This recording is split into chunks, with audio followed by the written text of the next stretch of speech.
I think we're live. We're live. And now we wait for people to join us. If I can see us. Morning, everyone. Good morning, everyone. Morning.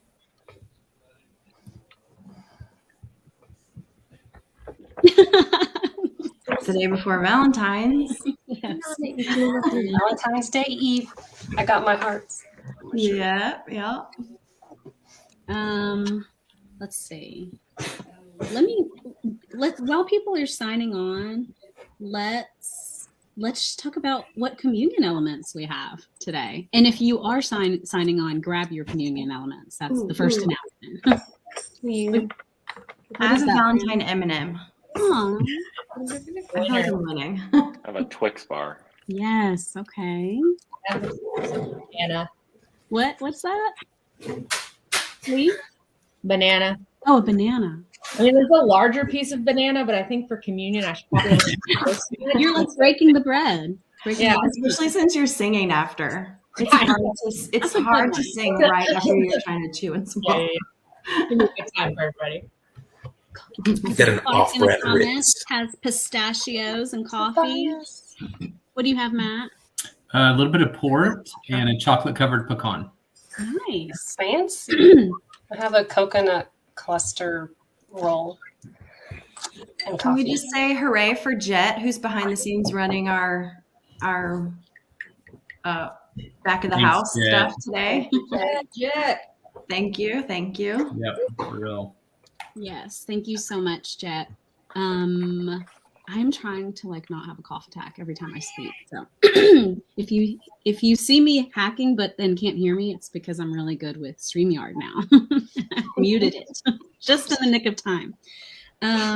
Thank you to Jet. Thank you to everyone who's here. I want to just also say a big congratulations to Drew and Amanda. Drew, do you want to tell us why we're so excited for you?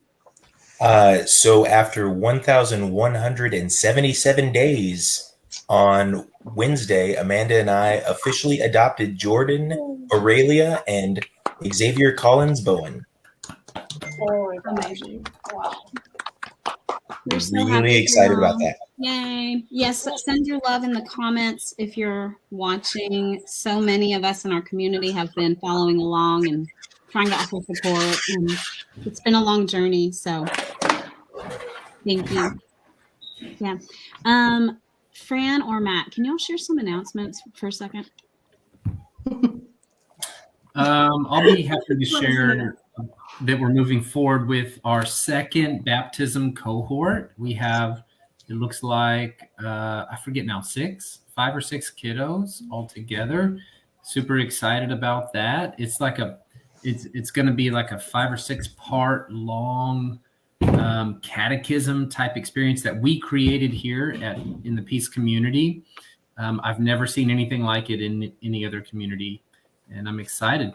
It's going to be a communal effort as well. Many different people supporting it. Mm-hmm. This week is also the last week to apply for the spring cohort of Metamorphosis. Remember, we introduced Metamorphosis in the fall.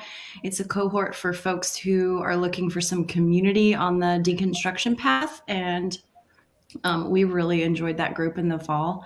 And you can talk to some folks who went through it if you need to hear more. But you do have to apply. We have an application. Maybe we can link that. I don't know. But this is the last week to apply for that. Another thing is we have an in-person gathering happening on February 27th. That's going to be in person at the Texas Hall. So that'll be good. We get to see each other's faces. What else? Naomi, Hype today. Yeah.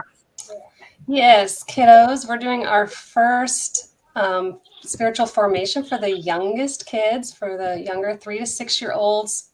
Thank you for the people who have RSVP'd. It's not too late. I just need to know ahead of time so I have materials for every kid, because we're going to be making DIY binoculars and we're going to have a good time. So still RSVP if you want to come. Just please let me know. We'd love to have you. We have plenty of space. I have plenty of materials. I just want to a heads up, and I saw you.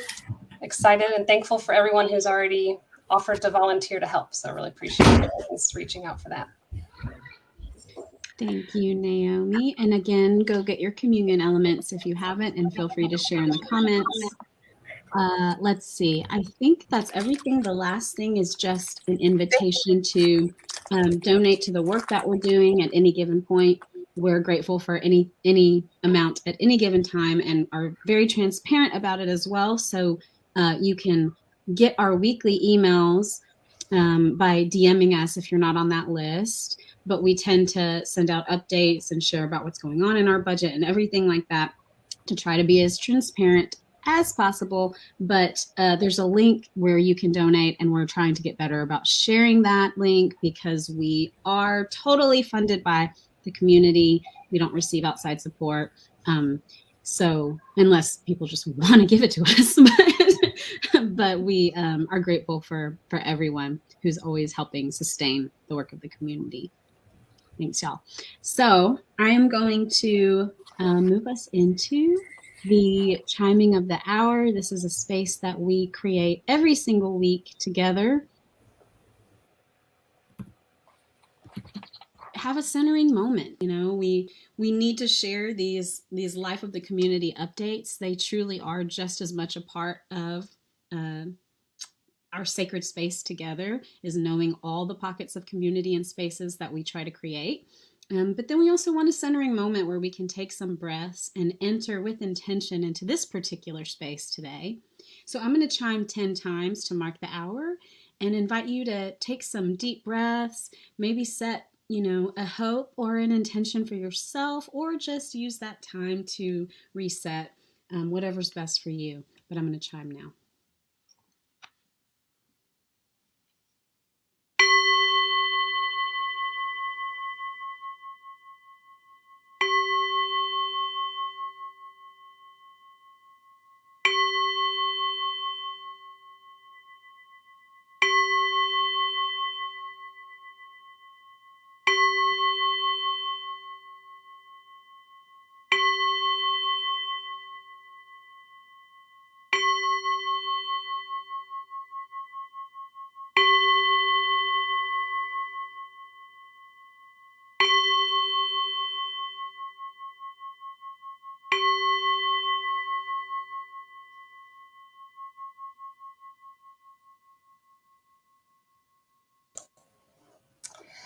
Hello, Peace Kids. It's time for the kids message today.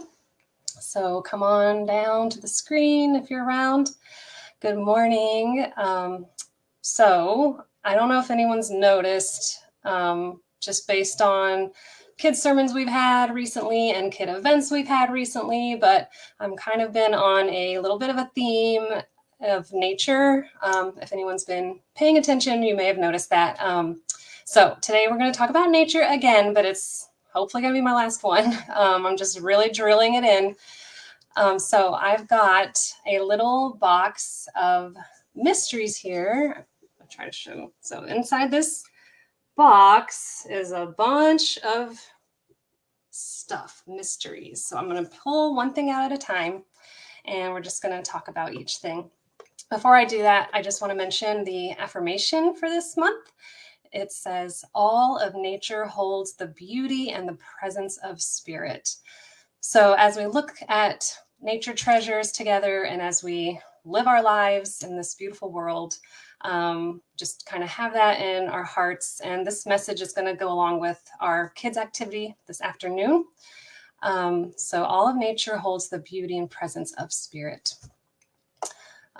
Nature is one of the most clear and obvious manifestations of God in our universe. The world around us continuously speaks of the presence of spirit in all forms and every setting.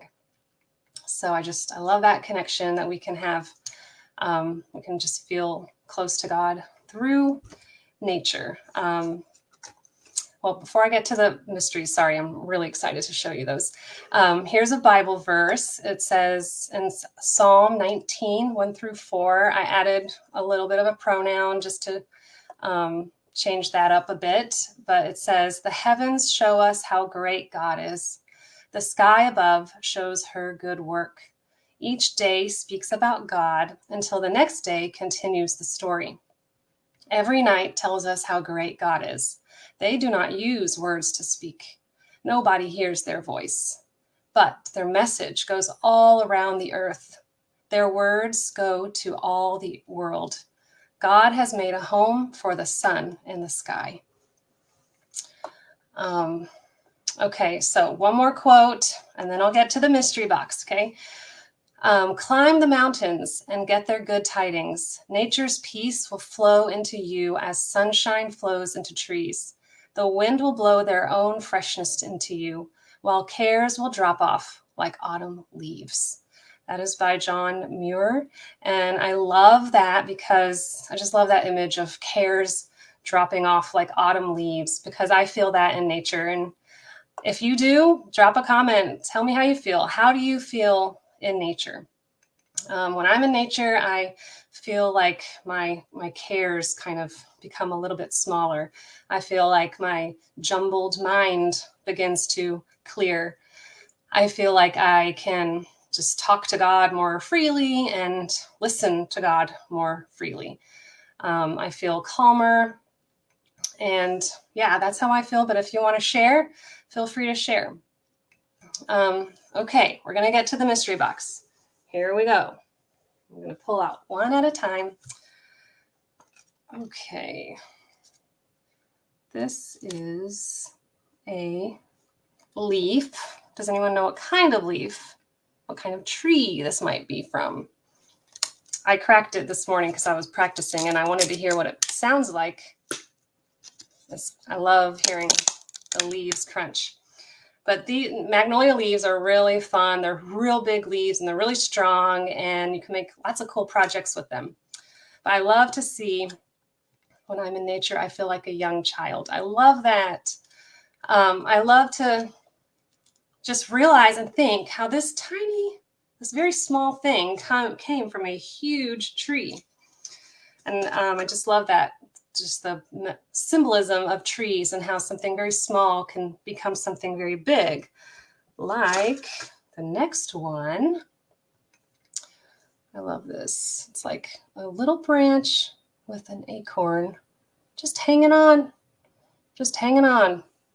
It's got life. It had life in it, and I just love the imagery of this tiny little acorn. And if you plant an acorn, I'm sure you've seen an acorn tree, oak tree, it becomes a huge, huge tree just with time and sun and water and good soil. Same thing with seeds. These make zinnia seeds, zinnia flowers. We love to plant zinnias. These tiny, sorry, my camera. These tiny, tiny little seeds make beautiful flowers. And here's a flower. And so each side, I don't know if you knew, but inside every flower are seeds. If you ever taken apart a flower with parents' permission, there are little tiny seeds. I don't know if I can show you with my camera, but you can get them, and there's things you can do, and you dry them out and you can spread them out and make your own seeds. This is falling apart a little bit, but it's fun to play with flower petals too. Okay, here's another one. Has anyone been to the ocean? This is a conch shell, and literally it had a life. What's in it? You can eat conch. It's look how beautiful. Beautiful things of nature. What about, this is kind of hard to see. It's a stone, it's amethyst. It's also from the earth. We can get lots of stones from earth. You might have some in your house when they built your house, on your cabinet or your counter somewhere. And I love the way You can bang stones together and make sounds. Okay, there's a different kind of plant, and this is something we eat. Do you know you eat plants besides fruits and vegetables? You eat herbs, right? These are herb de Provence. It smells so good. Herbs come from plants and we eat them. That's from earth. All these gifts are from earth. This is one of my favorite herbs, cilantro. I love the way cilantro smells. This is a gift from the earth. Last one that we use almost every day, probably every day, salt.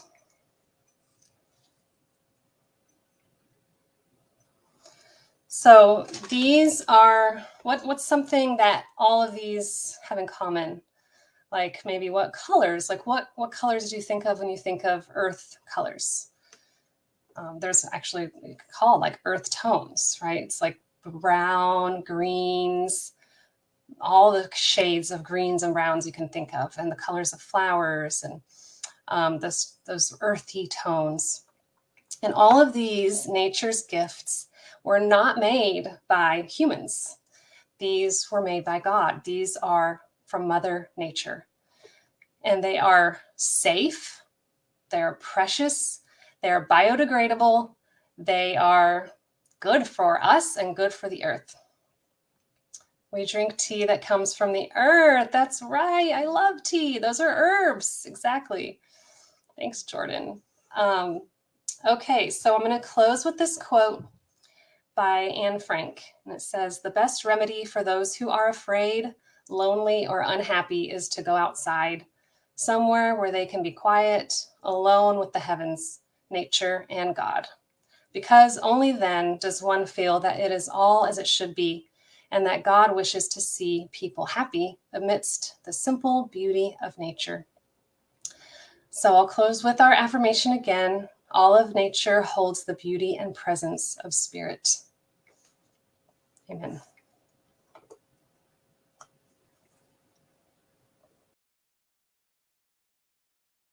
Thank you, Naomi. That was such a beautiful message for all of us. And now moving into the communion moment, we'll have an offering here as well. So we are in a series this month, a really little tiny, but I'm going to call it mighty one in advance. We're calling it Midwinter Midwifery, and you'll get to learn more about what that means in the coming weeks. And it's funny though, because anytime someone asks me if I have a favorite Bible verse, I say the story of Shiphrah and Puah. And I love this story because it highlights the kind of work that I think that we really are seeking to do as a community. It highlights the power of resistance. It highlights subversive irreverence in the face of institutionalized oppression. It is the catalyst for the entire Exodus story. And most notably, God blesses it all. And this work of calling out exploitative societal systems, of naming them aloud, rejecting them around us and within us, this critique on what was and what is, and this radical reimagining and living into what could be, for me, this is the holy disruptive work of peacemaking that characterizes the Christ path.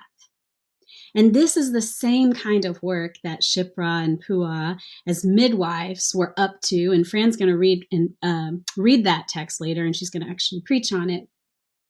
But this is the same kind of work that they were up to as they chose life in the face of death over and over again. And I say over and over again because let's get real. Do we really think they only did it one time? And we choose the way of life when we commit to this work as well. And the way the work is sustainable, because it's hard work. It's hard work, right? The way it's sustainable is that we do it in community. So Moses existed not because of one person, not even because of these two midwives. Moses existed because of at least 5 women practicing this kind of disruptive peace. So in defiance of the powers that be, Shipra and Pua ushered him into life. In defiance, his mother hid him until she couldn't any longer. In defiance, her daughter follows the basket she placed him in and risks an interaction with the daughter of Pharaoh, who finds the basket, thus ensuring that Moses retains a connection to his people, even as he's raised up in the house of Pharaoh. This connection, as many of us know, would later prompt Moses in a radical act of compassion and courage when faced with the oppression of his people. And this, as many of us know, sparked an entire liberation movement. See, the path to peace is created by a whole ecosystem of peacemakers. And the ecosystem flourishes because the Spirit of God is upon it. So several years ago, I preached a sermon on this text, and not long after I got this in the mail, and I wanted to show you. One of my friends sent this to me. Let's see if you can see it.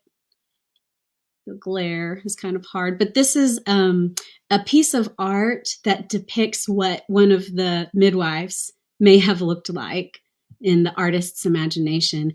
And you can see that there's some text here, and it's the text from Exodus where it says, "So God dealt well with the midwives, and the people multiplied and became very strong."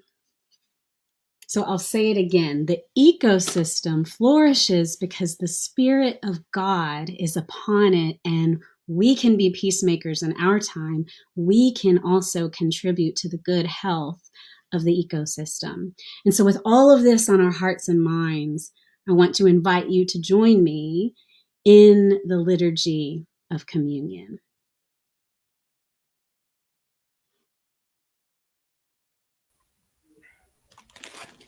God is within you.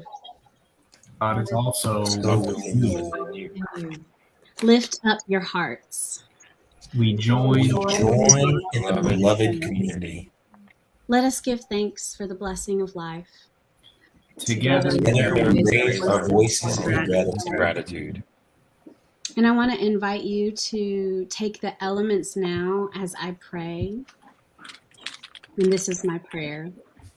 May God's Spirit be upon us, empowering us toward the work of the midwives, toward disruptive peace, radical peace, equitable peace, divine peace, spirit peace, Christ and you peace, hands and feet peace. This is peace changing the world, peace bringing heaven to earth. May we create it, proclaim it, and live it. May it be so. Amen. Amen. Great is the mystery of faith. Christ is reunited with death, and we join him bringing heaven to earth. Amen. Amen.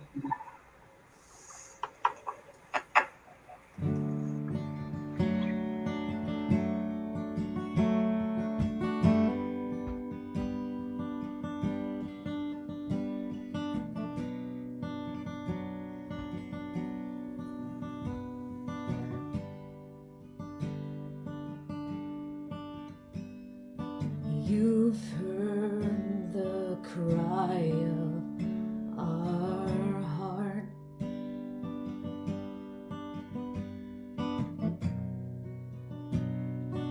And you came down freely. You gave us your love.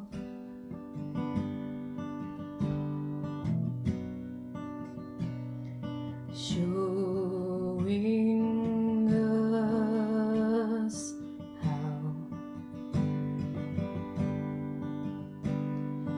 Make me an instrument of your peace. Where there is hatred, let me sow.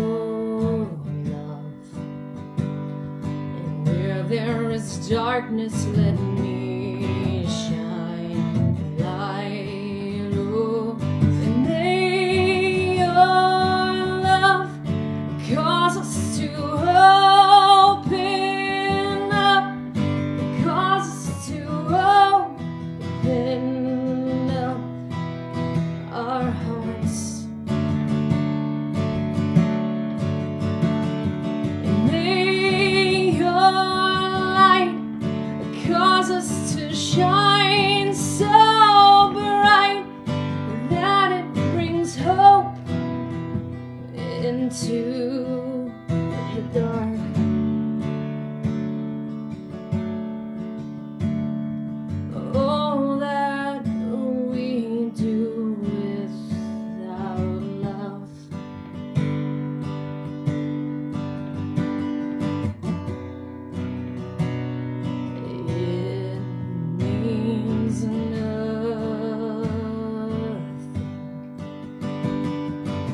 instruments of your peace.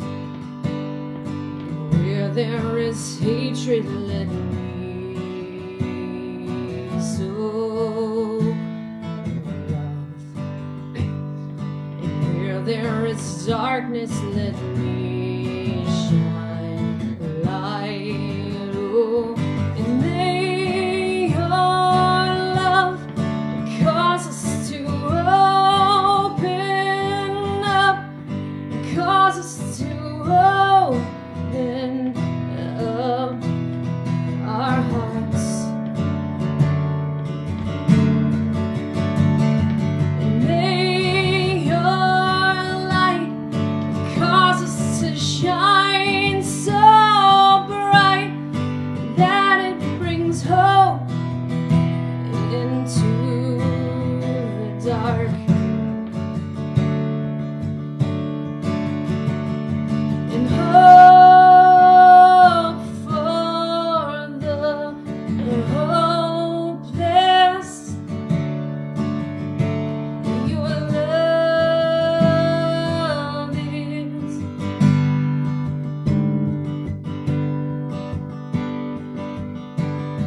strengthen our weakness. Your love is. May we love as you've loved. And may we love as you've loved. And may your love cause us to open up, cause us to open up our hearts. And may your light cause us to shine so bright that it brings hope into the dark. And hope for the hopeless. Your love is.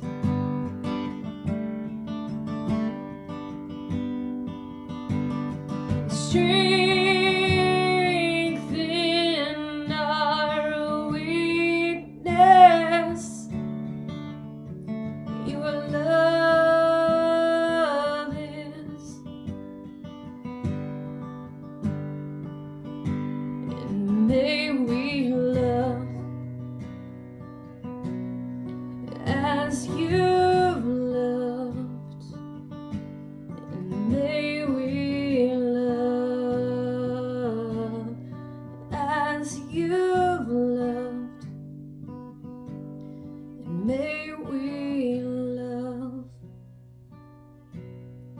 as you've loved.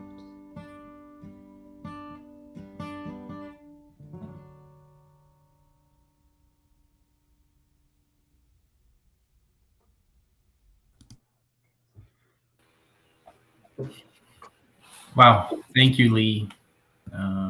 Like so many others, that was just kind of washing over me, and I needed that. Well, hello, Sierra. Hi. How are you today? Doing well. How are you, Matt? Wonderful. Thank you for being our participant with a deeper look today. I know you've been around the community for a while, but we've never had a chance to do this. Yeah. No, we found you at the beginning of COVID. I was actually watching a Unitarian Universalist service, and then Peace of Christ popped on right afterwards. So. Yes. All right. Well, we're doing something right if the algorithms are kind of like, hey, you like that, you like these inclusive, thoughtful people, you might also like these inclusive, thoughtful people. So Absolutely. wonderful. Well, our first question for the deeper look is always, tell us about yourself. Who is Sierra? Hi. My name is Sierra. I'm a programming student and solo parent to one of the coolest people I've ever met. I grew up in Southern Appalachia, near where Dolly Parton is from. I got selected to go into a feeder school for Skywalker Ranch, and transferred to San Francisco. Unfortunately, I grew up in an area that is not very technologically connected still, and everything was done by computer, and I was classically trained. So since everyone in my family was in medicine, I transferred to San Francisco State, and I went into biology. I was going to open a women's center in Knoxville. And I also began training in comprehensive sex ed education. And right as I was finishing, right as I was finishing up my training, I got called to ministry. And San Francisco State is a fantastic school, but the religious studies program there is kind of hidden in the back closet of the philosophy department. And my minister from the UU Church of Oak Ridge had gone to the University of Texas and then transferred to, had transferred to Harvard Divinity. And so I transferred to, thank you, Cindy. Thank you, Tobias.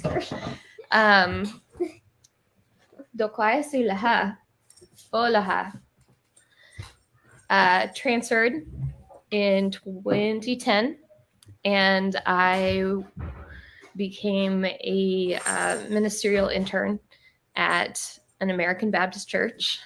And not long after that, I was set to go help with an excavation in Pompeii, and I found out I was expecting Tobias. So I took some time off as a stay-at-home parent, and now I am doing programming. Fantastic. Oh my gosh. There are so many pieces to your story there that, like, I want to pull on all of those threads. People in the comments, the thread they most want to pull on is, what language were you just speaking? That's Shillagi. My family is, I am white passing, but my family is not. And we are Anishinaabeg, Cherokee. Okay. Wow. Oh, I am a language learner. I will be a language learner my whole life because the majority of our elders are no longer teaching. And so almost anyone that is teaching is still considered a language learner. Okay. Wow. So much to unpack there. One thing I did want to ask also is, what is Skywalker Ranch? Skywalker Ranch used to be the laboratory that created Star Wars and the Star Wars universes. They worked in tandem with Jim Henson as well, and a lot of other companies. They had some ties to Absolute Vodka when Absolute Vodka was doing their Absolute campaign, which is the program I went into, because the liquor companies have the biggest budgets. Okay. You are like 20 of the coolest people I've ever met, like in one package right now, which makes question 2 really easy, which is, tell us something unique, quirky, or eccentric about you. And it's like, hey, just unpack any one of those for a minute, or something else. So I guess if I were going with something quirky that someone might not guess about me, is that I'm a huge jock. I'm a rock climber. I'm a distance hiker. grew up in an area where that's kind of all there was to do. And, you know, my dad was Peyton Manning's radiologist in college. So I followed Peyton all through his career and was thrilled when we won the Super Bowl. And I'm really looking forward to the Super Bowl this evening. Wow. Okay. No, that's really fascinating. A fascinating part of who you are as well. Wow. So your bonus question is, if you want to, do you want to tell us a little bit about you have a tattoo. You have a tattoo. I do. I'd love to. It's hard to see it with the banner at the bottom that says a deeper look. There you go. Yeah. So this is my second tattoo. My first is Faith in Gutenberg script, because the University of Texas has 2 copies of the Gutenberg Bible. But this is a quote from Walt Whitman. I sing the body electric. As a Unitarian Universalist, I consider myself a neo-transcendentalist, and Walt Whitman has been a driving force in my life. Wow. I love it. I started reading this summer when I was activated with the military, and one of the quotes has become really important to me. At some point, you know, it's just so thick, but at one point he says, "Creeds and schools in abeyance," which means I just set aside all of my creeds and all of my schools that I'm supposed to be committed to, so I can sing this song of myself, you know. Absolutely. But I love it that you have Walt Whitman tattooed on your chest. That is absolutely beautiful. Wow. Well, and as a neo-transcendentalist, it's not just that the animals of man are sacred, but also the works of man, including technology. Wow. Wow. Okay, so now I'm seeing ties into the current work you're doing, potentially in coding as well. Is that right? It is. So that's sacred work for you too. Absolutely. Wow. Do you want to say anything else about that? That's really profound. It's never occurred to me. Just that Whitman, of course, was witness to some of the first great atrocities in our country. And despite all that, they had an optimism about humanity that I believe holds true to this day and is necessary for the continuance of the work of the Spirit. Wow. Wow. Yeah. We're absolutely short on optimism these days. Okay. Wow. Okay. We could unpack all of that, but let me move to our third question, which is, what are you most excited about in your spirituality these days? Oh, well, I don't know that I'm most excited about it. Okay. But the thing that I am focusing on most right now is the grief of waiting, the grief of being in a liminal space in which you have no control and you just have to rely purely on faith. Mm-hmm. Mm-hmm. And why is that? Disclose as much as you want to disclose, but why is that so important to you right now? Well, I am just going through a divorce and a custody situation that is very long running, and my son and I are not actually from Texas, but the custody situation is taking place in Texas, which is why we're here. Okay, I see. Well, we are glad you're here. We're glad you're part of the community. I already knew that you contributed these unique skills, strengths, passions, parts of who you are. I had no idea, all the different uniquenesses and gifts that is. And I hope selfishly that you'll be around to unpack some more of those with us over the years. Well, this is a fantastic community. I've never, in all of the spiritual communities to which I've belonged, I've never been in one that is so vibrant and so learned and so deep and rich in their own beliefs and in aerating those beliefs with the thoughts of others. Wow. That's rich language even right there that we could unpack. But thank you so much for the gift that you are and the gift of being here and sharing this morning, Sierra. Thank you for having me. Okay, bye-bye.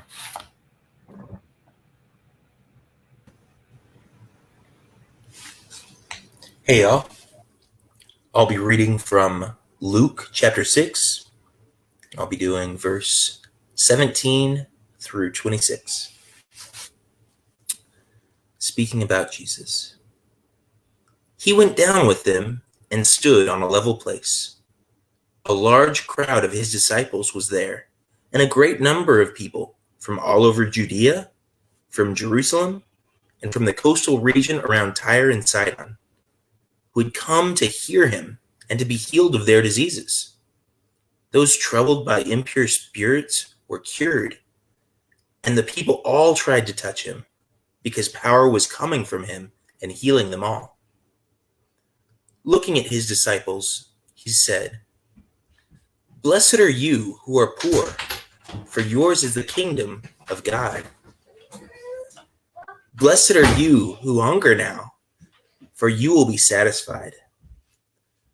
Blessed are you who weep now, for you will laugh. Blessed are you when people hate you, when they exclude you and insult you, and reject your name as evil because of the Son of Man. Rejoice in that day and leap for joy, because great is your reward in heaven, for that is how their ancestors treated the prophets. But woe to you who are rich, for you have already received your comfort. Woe to you who are well-fed now, for you will go hungry. Woe to you who laugh now, for you will mourn and weep. Woe to you when everyone speaks well of you, for that is how their ancestors treated the false prophets." We hear the voice of God through these words. Thanks be to God. Thanks be to God. And thank you, Drew, for that reading. Well, I'm very pleased this morning to be kicking off this new series, this little series called Midwinter Midwifery. And I want to jump right in. I want to talk first about the concept of archetypes. Okay. I get pretty jazzed about archetypes. You are probably familiar with some archetypal systems. The Enneagram, for instance, is an archetypal system. Jung's archetypal psychology is another. Astrology is another. Tarot is another. The hero's journey, that's another archetypal system.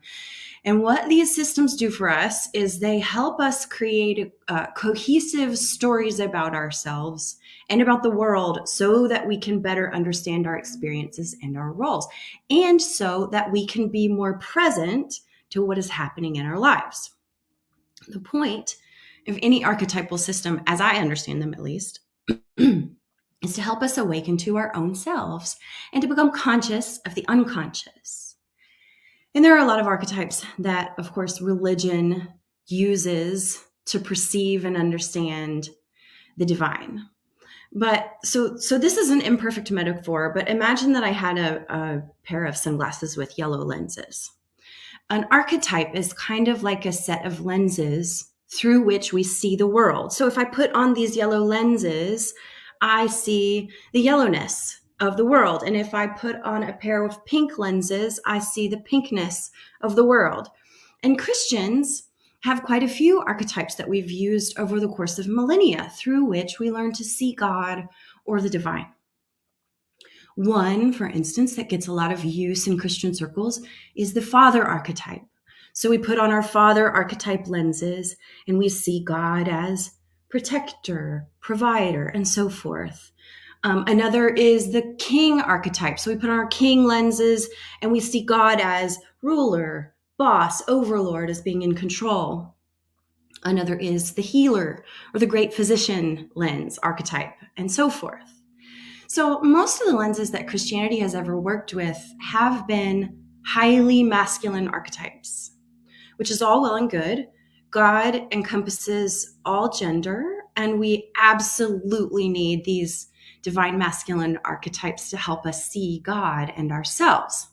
The only trouble is, historically, we've been working with an incomplete set of lenses, and I would love for us today to add to our collection here. So, if you've ever studied queer theology, you might have learned about some of the non-binary or gender fluid archetypes and ways that God both transcends and inhabits gender. Like, we could preach a whole set of sermons about that. And then, of course, we have a whole array of divine feminine archetypes through which we might become more aware of feminine aspects of the divine. And the one today that I want to offer you is the archetype of the midwife. So, to begin, let me read to you about the valiant midwives in the scriptures, Shiphrah and Puah in the book of Exodus, who do midwifery with a side of civil disobedience. Here we are. I'm reading the inclusive. So Pharaoh spoke to the midwives of the Hebrews. One was Shiphrah, the other Puah, and said, "When you assist the Hebrew women in childbirth and examine them on the birthing stool, if the baby's a boy, kill it. If it's a girl, let it live." But the midwives were God-fearing women, and they ignored the Pharaoh's instructions and let the male babies live. So Pharaoh summoned the midwives and asked why they let the male babies live. And the midwives responded, the Hebrew women are different from Egyptian women. They're more robust and they deliver before we can get there, before the midwife arrives. And God rewarded the midwives, and the people increased in numbers and in power. And since the midwives were God-fearing, God gave them families of their own. The Pharaoh then commanded all those in Egypt, "Let every boy that is born to the Hebrews be thrown into the Nile, but let every girl live." So, that's an interesting story. It's a case where what is legal is neither right nor just. And these midwives very courageously resist government-sanctioned evil, and they break the law for the sake of the good and right, which is that they save baby Hebrew boys from a fate of lawful murder and capital punishment. They subvert an evil and punitive system. So Shiphrah and Puah are these beautiful models of midwives who are protecting the lives of mothers and babies in the birthing room, on the birthing stool, the text says, and beyond, by ways both practically and politically subversive. And I am so glad that their story made it into the Bible, because it's radical and it's feminine. And I think it's a powerful archetype through which we might see God and ourselves and our work in the world. So I hope you're game today to explore the midwife with me, because I think she's powerful and I think she has something to offer us all, regardless of whether we identify as women and regardless of whether we have or will ever do any kind of physical birth giving in our lives. So this is opportunity for guys, gals, non-binary folks, whether you're a birthing person or not. We can learn a lot from the midwife archetype and allow the midwife to help us awaken to aspects of ourselves and our imago Dei that perhaps we were asleep to. So if you're hearing me now and you're maybe finding yourself a little bit tempted to shut down and stop listening, because maybe you're like, I've never planned to give birth, or I'm a dude and this doesn't apply to me, or whatever the thing is, I would encourage you to pause a moment and interrogate that response a little bit. It can be very challenging to face the divine feminine, especially since we've been so historically conditioned to overlook her. So I encourage you, stay open, stay curious. Now, midwives are only mentioned a couple other times in the scriptures, and mostly in passing.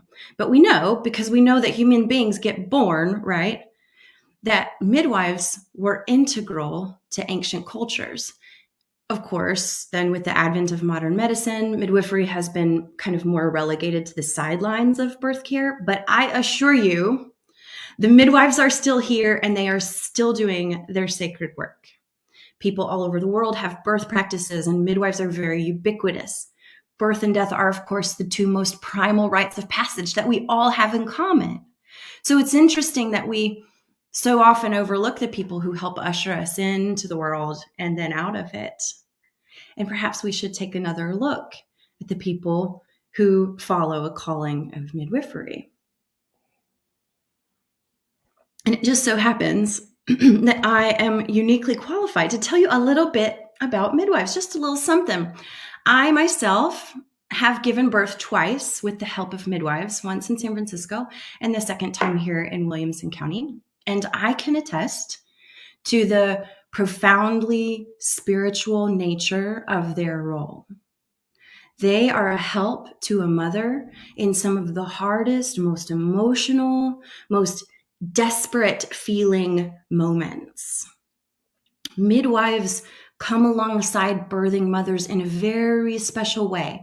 A midwife doesn't ever claim that she, quote, delivers babies. I say she, but I am aware and very happy to report that there is a small but growing contingent of male midwives out there. Yes, that's true. But midwives know that birthing mothers do the hard work of delivering babies into the world. And they know that their roles are as assistants and protectors of the mothers and babies in their care. Their work is not the work of birthing, it's the work of helping the ones birthing and the ones being born. So they avoid unnecessary interference because they believe in the power of birthing mothers to do their business, and they keep watch over birthing mothers to avoid danger and harm. So I want to give you a brief overview of what midwives do from my own experiential perspective. One thing that midwives do is they make helpful suggestions, and those suggestions are usually born out of their own experience and from their own finely honed intuition. They're often very practical. So maybe it's a suggestion like during prenatal care, well, let's increase your iron intake so that you have some more energy. Or during labor, well, how about changing position? How about getting in water for a while? I remember one particular very visceral moment when I was in the pushing phase with my first baby, and I was getting very tired, and I'd been pushing a while at that point. And my midwife, Angelica, who was German, took my face in her hands, and she said so sweetly, let's have some honey water to give you energy, yeah? And she was right. She knew intuitively that I needed a burst of sugar to give me energy to make the final leg of the birthing journey, which is another thing that midwives do. They feed and nourish. They provide actual sustenance for really hard work. Another thing that midwives do is offer comfort. It can be in the form of food or drink or massage, music, candles, aromatherapy, wiping the sweat from a mother's brow, a hug. A midwife has a toolkit full of comforts, even as she knows that she can't remove all discomfort and doesn't try. But also, she offers comfort in the form of emotional support. I think there were times when my midwives were like my birth therapists. They're concerned with the whole person, emotional, physical, spiritual, and offering comfort is a big part of that. A midwife is a whole cheerleading squad. They encourage. They continually remind the birthing mother of her own capacity and her own power and resolve. And they say, yes, this is hard. This is hard, but you can do it. Most importantly, midwives protect. Midwives are very highly trained to know a dangerous situation when they see it. The most important part of what a midwife does is know when to go to the hospital and when to request intervention. They have all contingencies planned for. Their job is to be vigilant and regularly assess the health of mother and baby. They're checking heartbeat, they're checking progress, they're keeping tabs on everything. And they use both their medical and practical training as well as their intuition and inner wisdom to know if an intervention to prevent harm is needed. And in the event that medical intervention is necessary, the midwife stays with the family as an advocate. She stays as an advocate for the mother and baby there in that situation as well. I have met a lot of midwives, and I have never met a midwife for whom safety is not absolutely their highest priority.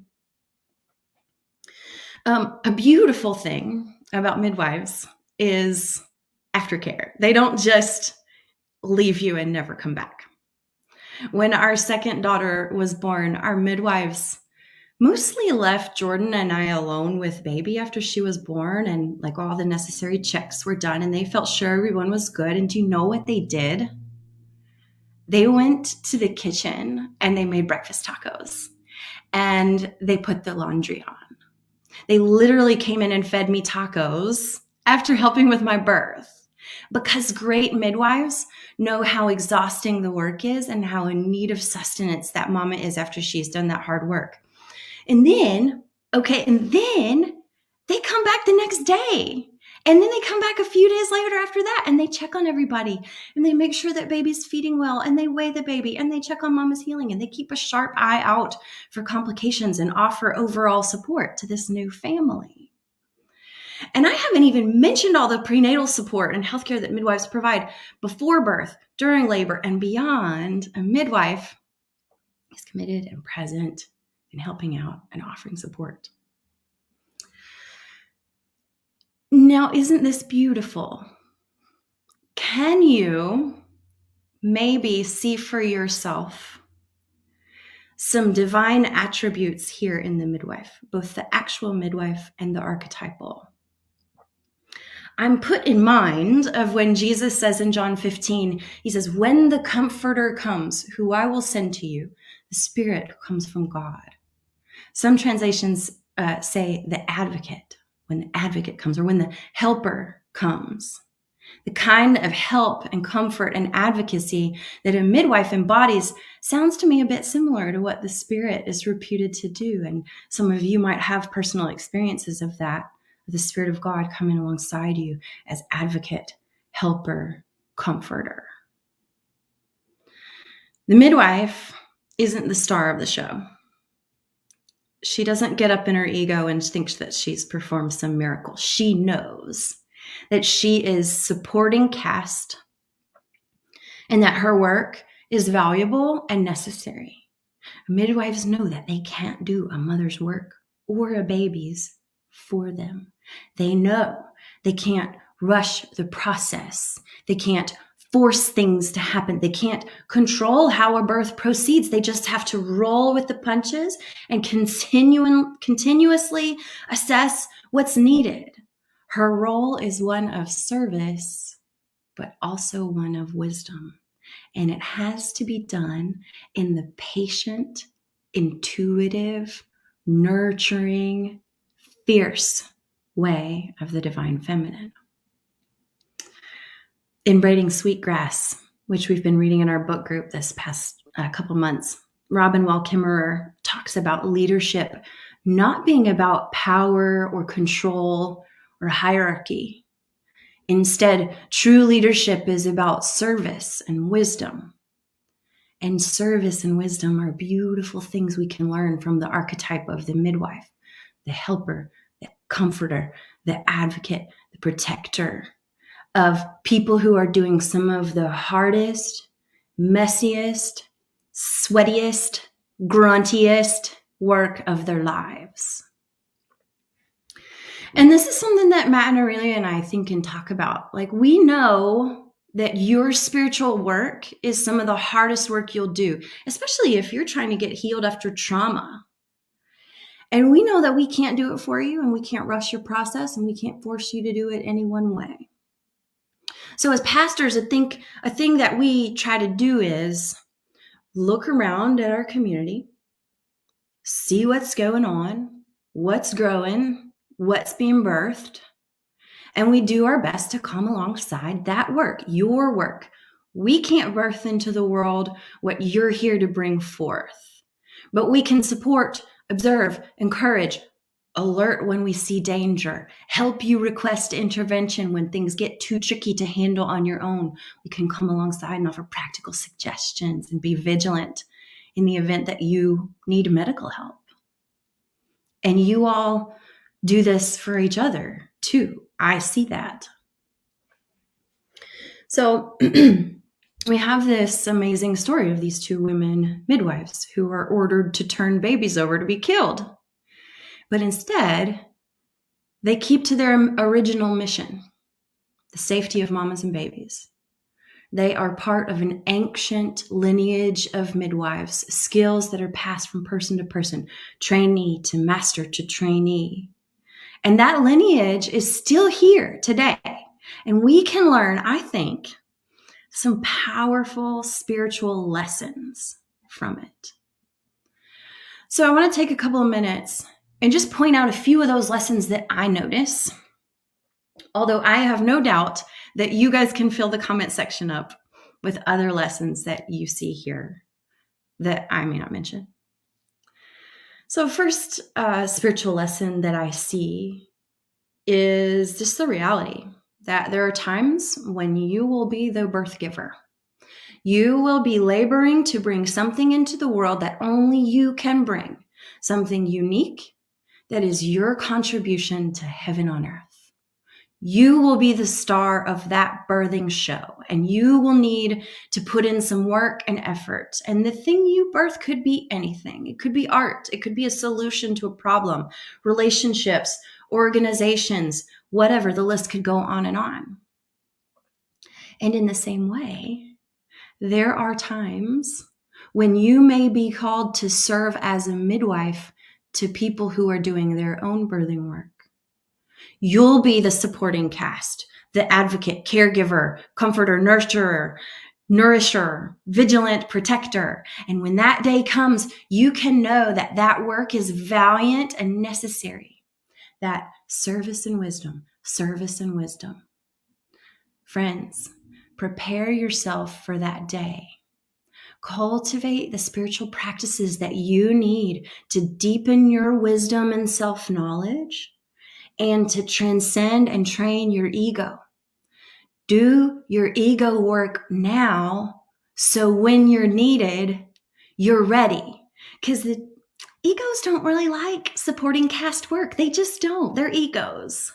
But every single one of us knows that we need, and we're going to need, people around us who can help midwife the commonwealth of heaven into the world, and we want to be part of that work. All right, another spiritual lesson that I see. For thousands of years, society has been trying to erase midwives and delegitimize them, burn them as witches even. You can be sure that Shifra and Puah took their lives into their hands when they went against the Pharaoh's orders. And the lesson I take from that is we have to know our own value and the value of our work. There will always be attempts by power structures to delegitimize spiritual work and spiritual power, particularly the work and power of the world's helpers. But we stay focused. We keep to the original mission, which is to help usher the commonwealth of heaven into being on earth, to midwife God's good community as it is born into this plane of existence. And we will have to stay really clear about who we are and what we're working toward. And we'll have to stay really close to the OG midwife herself, which is the Spirit of God, so that we don't get distracted by the voices that seek to delegitimize us. And that's part of what we do here in community is we help each other stay focused. Yeah? Okay. Another lesson. Here it is. Birth is messy. So is death. If you've ever been in a birth or death room, you know. And the world really prefers not to acknowledge the realities of birth and death. We want to hide all the messiness away, but we have to gather our courage. We have to be willing to make a mess, to give birth to something great. We have to be willing to lend our energy to cleaning up the messes and the chaos that's already here, harming Mama God's babies. If we want to be healed whole human beings, we have to become willing to go within and deal with our messy inner conflicts and our traumas and wounds and the patterns that keep us stuck and unfree. And we may even have to request the assistance of our midwifey friends while we birth a new version of ourselves. And being squeamish about a mess is not going to serve us in our work. Finally, whatever midwifing work you do, it might come with a side of subversion. As Shifra and Pua were faced with a need to subvert an unjust and harmful power structure, so you may be as well. We can throw a rock around here and hit an unjust power structure, a harmful system, or a campaign of inequity. And our midwifery and coming alongside people who are birthing the new and the good into the world is subversive in and of itself. And it may also prevent us or present us with opportunities to make choices that go against evil. So again, we gather up the courage of the midwife to do the subversive work that's necessary. That's just a handful of lessons that I personally get from looking at the divine and myself through the archetypal lens of the midwife. No doubt you all see others. My hope is that you can see her in yourself. My hope is that we can become a community whose midwifing game is strong. Comforter, protector, advocate, nourisher, encourager. And we do this valiant work of coming alongside one another as we're in our various seasons of life. My hope is that we are people who courageously dig in when there's a good mess to be made or cleaned up. And my hope is that we cultivate that wisdom, that intuition and listening so that we can be people who are shining examples of the service and wisdom, the kind that we learn from the midwife.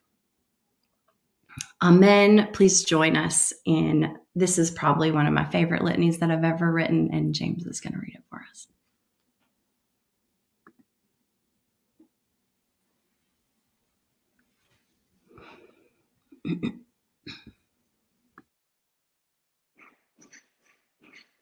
God, you have saved us by many creative means over the years of humanity's existence.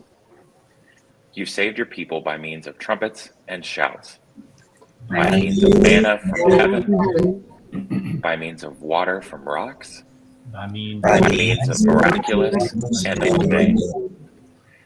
You've saved your people by means of valiant midwives. These women entrusted to usher the future into the world.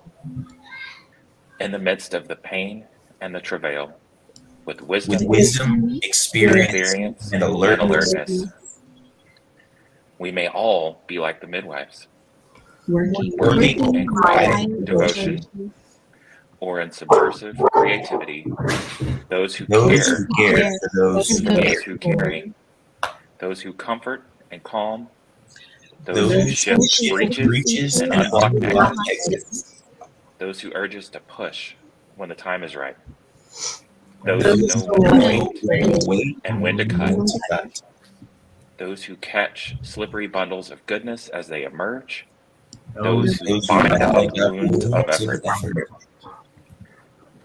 May we have the vision of the midwives, who could imagine a future beyond what they could see, and they are willing to risk their lives and reputations to give it a chance to arrive. We thank you for the midwives, for those who are as shrewd as serpents, as innocent as doves, protecting the future as it is born. Amen. Amen. And for our benediction, I want to send us out with a poem from Joy Harjo, a favorite poet of many in this community. She was the 2019 U.S. Poet Laureate. She's born in Tulsa, Oklahoma.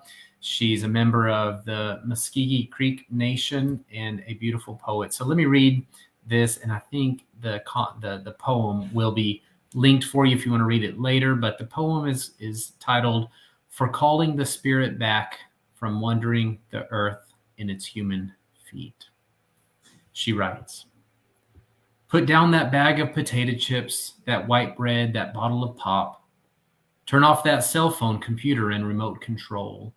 Open the door and then close it behind you. Take a breath offered by friendly winds. They travel the earth, gathering essences of plants to clean. Give it back with gratitude. If you sing, it will give your spirit lift to fly to the stars' ears and back. Acknowledge this earth who has cared for you since you were a dream, planting itself precisely within your parents' desire. Let your moccasin feet take you to the encampment of the guardians who have known you before time, who will be there after time. They sit beside that fire that has been there without time. Let the earth stabilize your post-colonial insecure jitters. Be respectful of the small insects, birds, and animal people who accompany you. Ask their forgiveness for the harm we humans have brought down upon them. Don't worry. The heart knows the way, though there may be high rises, interstates, checkpoints, armed soldiers, massacres, wars, and those who will despise you because they despise themselves. The journey might take you a few hours, a day, a year, a few years, 100, 1,000, or even more. Watch your mind. Without training, it might run away and leave your heart for the immense human feast set by the thieves of time. Do not hold regrets. When you find your way to the circle, to the fire kept burning by the keepers of your soul, you will be welcomed. You must clean yourself with cedar, sage, or other healing plant. Cut the ties that you have to failure and shame. Let go the pain you are holding in your mind, in your shoulders, your heart, all the way down to your feet. Let go the pain of your ancestors to make way for those who are heading in our direction. Ask for forgiveness.